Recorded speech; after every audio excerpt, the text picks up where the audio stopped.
I swear I never meant for any of this to happen. Seriously, who jokes about their ex still having a hold on them while their spouse is in the same room? Apparently, I do. And now, everything is completely messed up. But let me start from the beginning, so you can understand how I ended up here. My name is Tracy, I'm 32 years old, and until recently, I thought I had life all figured out. I work at a massive warehouse complex in Albuquerque. The job isn't thrilling. It's as exciting as watching paint dry, but it pays the bills. My husband, Ryan, is the complete opposite of me. Structured, dependable, and the kind of person who plans everything to the last detail. We've been together for 5 years, married for 3. Things weren't perfect, but they were stable.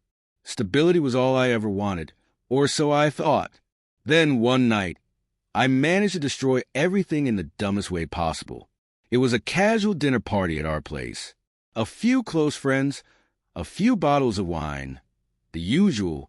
We were all sitting around, laughing and sharing stories about past relationships when the topic of exes came up.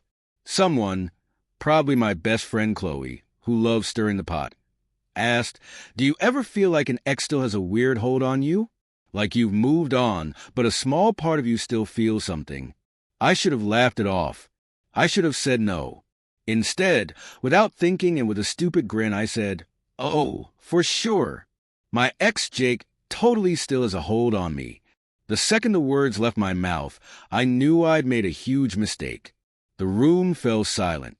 I could feel Ryan's eyes on me.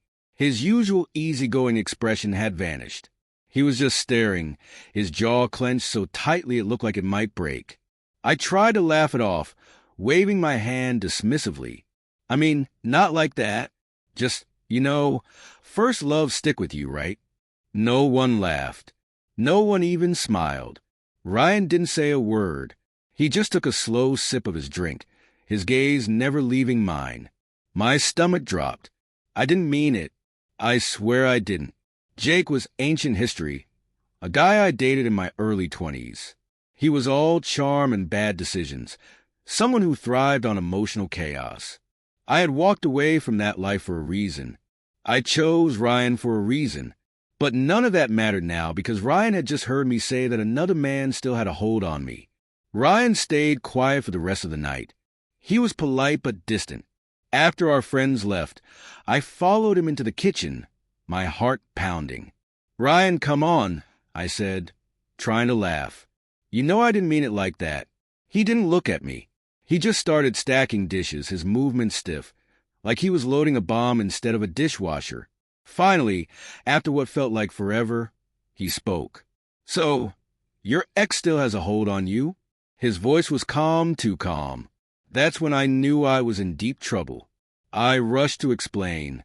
"No, it was a joke. You know how Chloe is. She always gets people to say things like that. I was just playing along."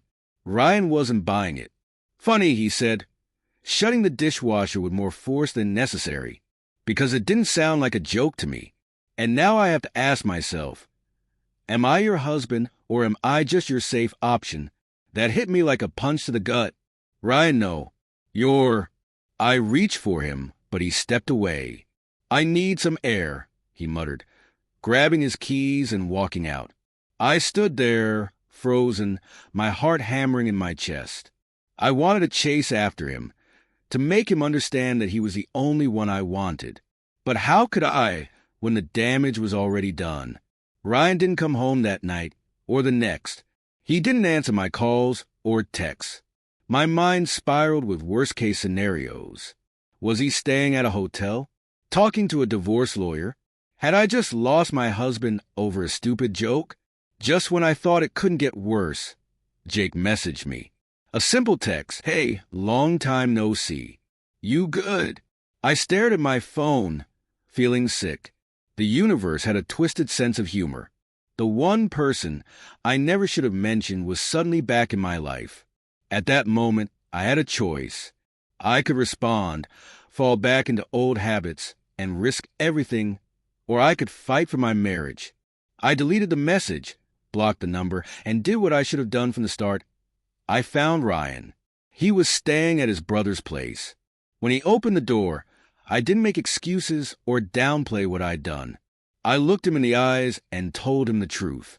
I was stupid, I said, my voice shaking. And I hurt you. But I swear, Ryan, my past is my past. I don't want Jake. I never have. I was too dumb to realize that one careless joke could ruin everything. But I see it now. You're not my safe option. You're my only option. And I'll spend the rest of my life proving that to you if you let me. For a long moment, he didn't say anything. Then, slowly, he sighed. Tracy, he said, running a hand over his face, you can't joke about stuff like that. I know, I whispered. He studied me for what felt like forever. Finally, he stepped aside and let me in. It wasn't perfect. It wasn't an immediate fix, but it was a start. And sometimes, that's all you can ask for.